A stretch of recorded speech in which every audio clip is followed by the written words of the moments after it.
On an anxiety scale of 1 to 10, where 10 is the highest, a person with anxiety might score between 5 and 7, depending on their current life situation. When that person tops a scale around 8 or 9, they have what's known as a panic attack. These are very intense anxiety experiences. You'll absolutely know if you've ever had one, they're quite unforgettable. Panic attacks are a false triggering of the fight or flight response. At the core of a panic attack is a type of claustrophobic thinking that says, this might just kill me.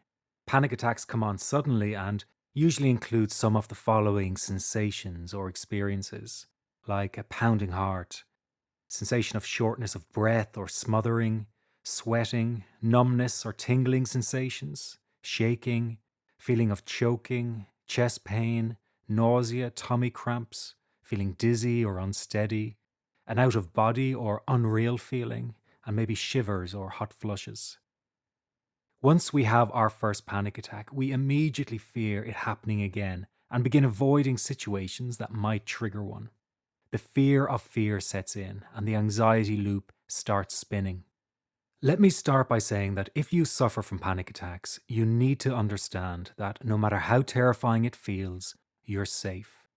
No harm will come to you. You're not going to suffocate or die. Although a panic attack is very unpleasant, it's not dangerous. An ancient Chinese phrase known as zilahu translates as paper tiger. It refers to something that seems threatening but is ineffectual and unable to withstand challenge. That's exactly what a panic attack is, a paper tiger. Scary, but actually harmless.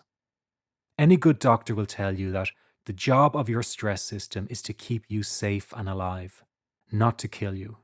This adrenaline rush will not kill you. It's important to remember that panic attacks aren't your enemy. They're the result of you trying to keep yourself safe. It's an ancient biological protection mechanism, pumping you full of stress hormones so that you can fight a perceived threat or flee from it. This mechanism worked great when we needed to escape a charging elephant thousands of years ago, but it's considerably less helpful when it's triggered while stuck in traffic or riding on the subway. Think of all the panic attacks you've been through, when the anxiety peaked and really scared you.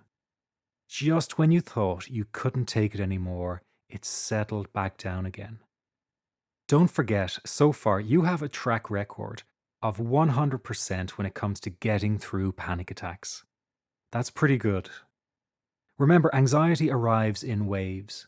Every now and then a really big wave will come, and if you don't respond correctly in those first few moments, the fear can swamp you, leaving you shaken and terrified of the next one. The secret to ending panic attacks is to strip the fear away from the sensations that you feel. When faced with a panic attack, you need to run towards the anxiety with greater force. As strange as it sounds, the greatest obstacle to healing your anxiety is you. You're the cure. Your body wants to heal your anxiety as much as you do. All you need to do is learn a new and better response.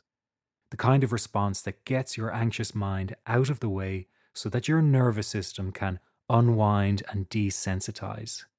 This new response will enable you to step out of the anxiety loop and join with life again. Let me finish by saying that a full recovery from panic attacks is absolutely possible.